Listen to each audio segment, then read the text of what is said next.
Welcome to 5-Star Company Culture with your host, Josh Cunningham. In this podcast, we explore how culture is the key to unlocking massive profits and unprecedented freedom. Discover insights, strategies, and inspiring stories to transform your life and business. Here's your host, Josh Cunningham. Hello and welcome to another episode of the 5-Star Company Culture Podcast. I'm your host, Josh Cunningham, the founder and CEO here at 5-Star Company Culture.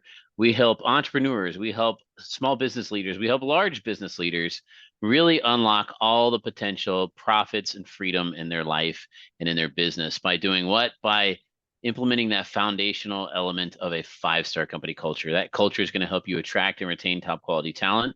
It's going to help you deliver exceptional customer service to your client experience. And as that leader at the top who's responsible for doing all this stuff, it's going to create more freedom in your life. So you're not living in that financial prison where you got to show up every day and just grind away and hope to make it through the day and wake up and do it all again the next day. So we want more freedom. We want more profits in our business. And that's exactly what the 5-Star Company Culture Podcast is all about. Got an awesome guest for you guys today. Kerry L. Bass like the fish, is joining us today. He is the CEO of Potential to Reality. How's it going today, Kerry? Doing well. Thanks for having me today, Josh. Certainly. We're happy to have you on the show today. We know you've got a lot of expertise to share with our audience today. You've got a very eclectic background in your professional career, and then you've used all that experience and all that expertise to now help other companies, other businesses make an impact into society. So why don't you catch our audience up to speed here and give them a little background information on your professional experiences and accomplishments so far? Sure. As we said, I have a kind of a pretty eclectic background in working in technology and ministry and government service and consulting. And all of those have kind of blended together to be able to have a common theme of being able to move organizations from where they are to use their resources and their people and the potential and get them to where they really want to be to make the impact that they want to have. And so that's what I have focused this part of my life and career on, is being able to help those organizations that really want to make an impact in society and for their stakeholders. That's phenomenal. And I'm sure your clients very much appreciate all the expertise that you pour into them to, like you said, help them get from where they're at to where they want to be. And a lot of different ways that we help business owners do that, right? As a consultant, working with different businesses, understanding what that void is, understanding what that gap is, and then figuring out how we can implement, a few small things into their business to create those huge results. So I know one of them is, very much understanding how to attract and retain top quality talent. I mean, that's a common theme here on the podcast. No matter what we're selling, we're still in the people business, right? Yep. We're still hiring, human capital assets, trying to bring the top quality talent, get them the training and the tools and the resources they need, and then hoping that they stick around with our organization and continue to put forward those 5-star results. But one of the things that's been a very common theme here in the last couple of years has been the Great Resignation. Right? People now have the opportunity to choose where they want to work. It's not just about taking the first job that you're offered and working there for 40, 50 years and then retiring.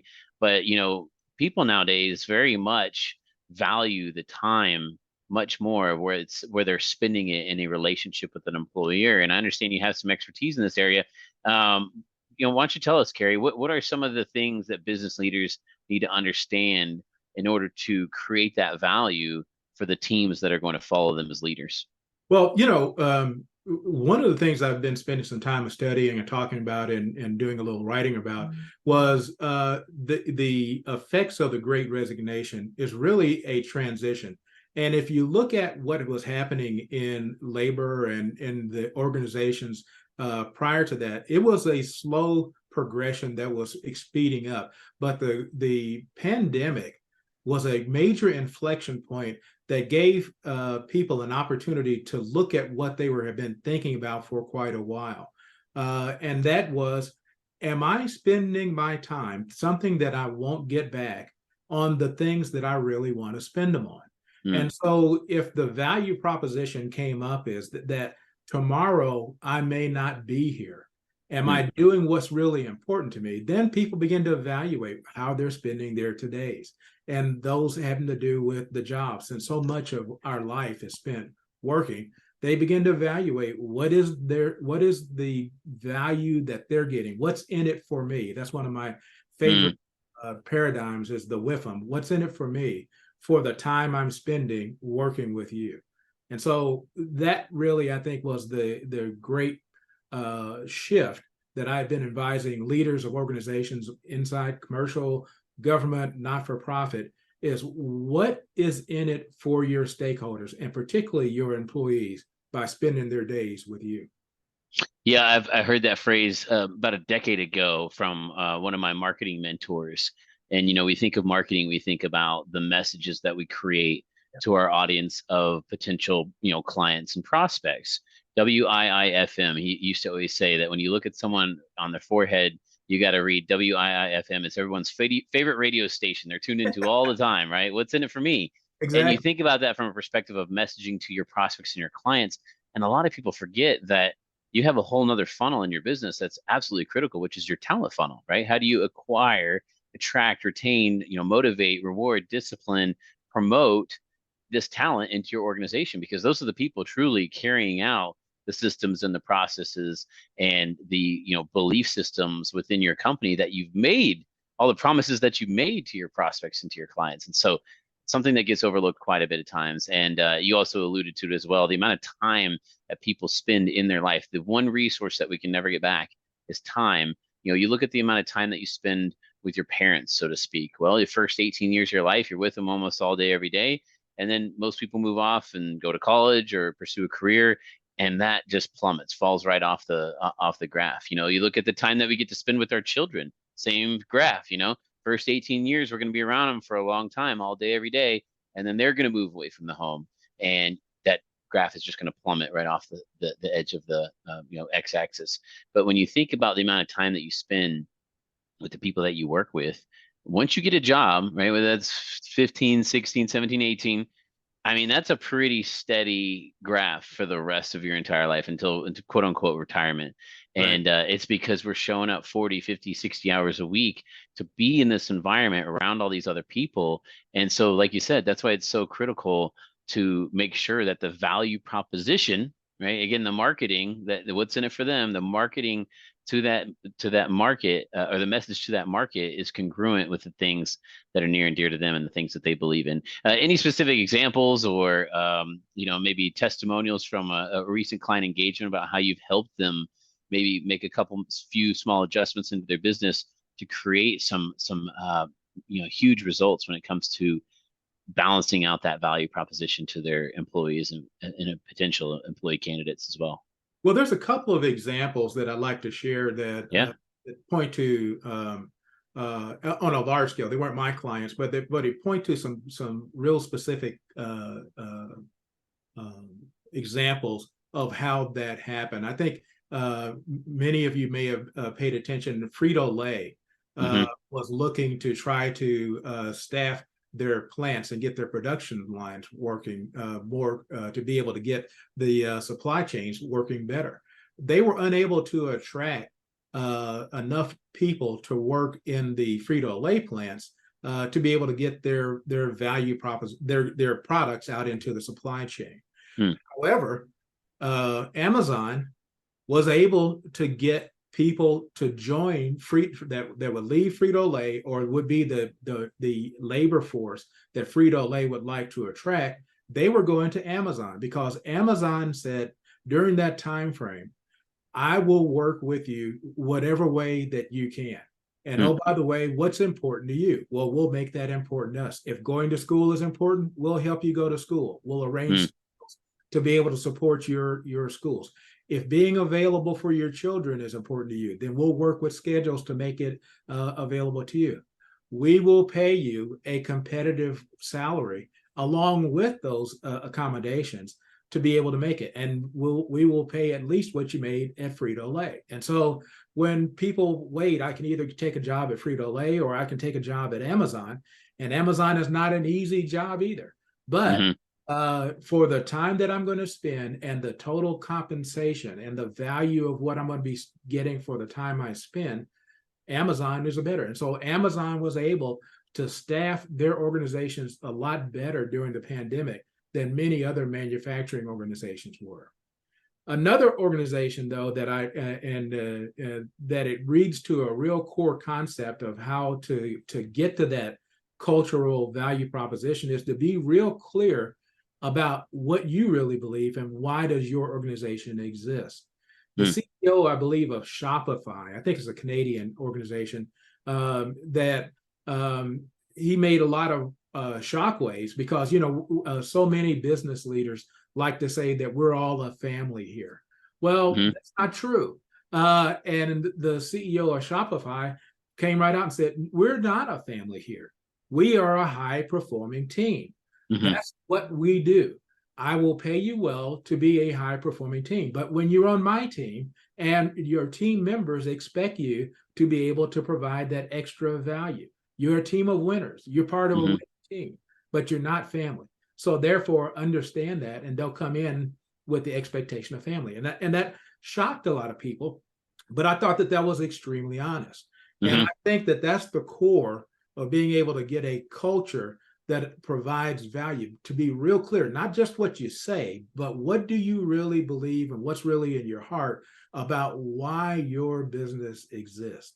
And if that's true, if you understand that, and then you believe that that mission is something attractive for others to come and join you, then you can start understanding how to provide value to those other teammates that are there.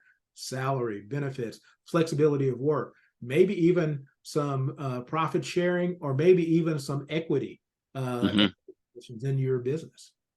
Yeah, no, I mean, it's interesting because a lot of times when we talk about culture, company culture, everybody thinks, oh, that's a ping pong table in the break room. That's ability to work from home or wear shorts into the office. But it doesn't always mean some relaxed environment. And in this case, you're talking about, use of language. Like there are certain companies where the use of the word family is absolutely critical and important because to the owner and the founders and the leadership team, that's how they want to be identified. And that's the organization that they want to create. And that's right for them. And other organizations, like you're saying, don't want to use that word, right? That's not how they identify themselves. They want to be a high performing, unit of winners. And guess what? That's going to be their true identity. That's going to be, true to themselves, and they're going to be transparent and open about that. And that's going to attract the type of people they want to their organization. So that truly is, when we talk about culture, the beauty behind it. It's not about pleasing everybody. It's not about, being just overly friendly and singing, grabbing hands and singing Kumbaya and giving extra long lunch breaks.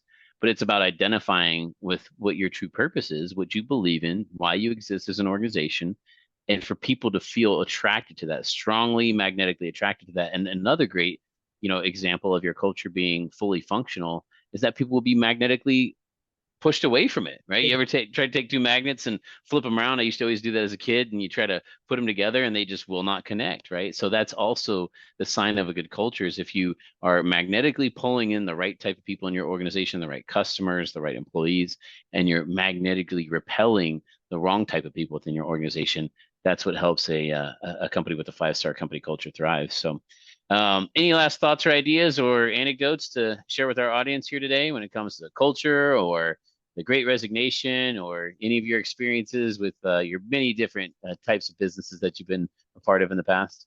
Well, I think that, again, the core of it is being true and having integrity of what you really believe about yourself and why your business or organization exists. And that will help you be able to form the strategies and the organizational structure that you need.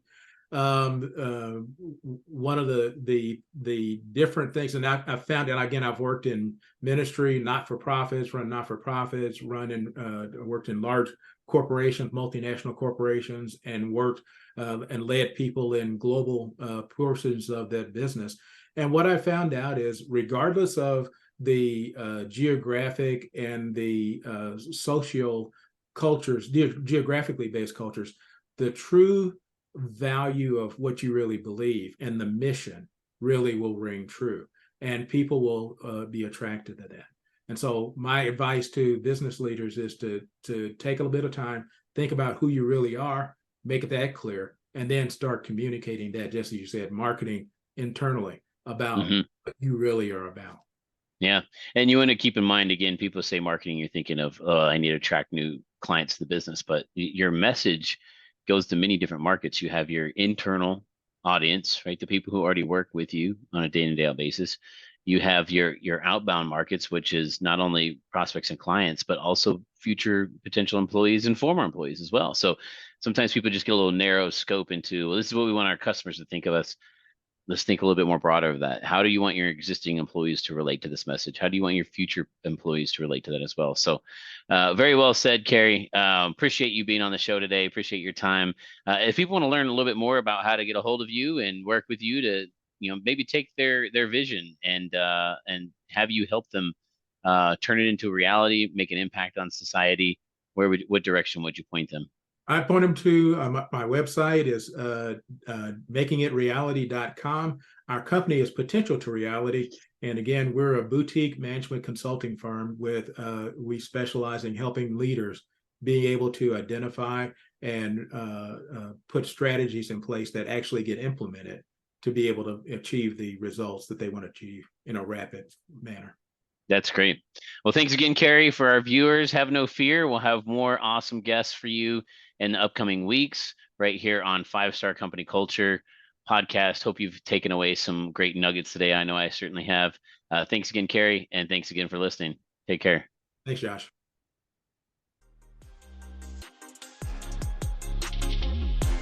Thank you for tuning in to 5-Star Company Culture with Josh Cunningham. Embrace these lessons to elevate your business and join the ranks of thriving organizations. Stay tuned for more episodes. And until next time, remember, culture is the key to your success.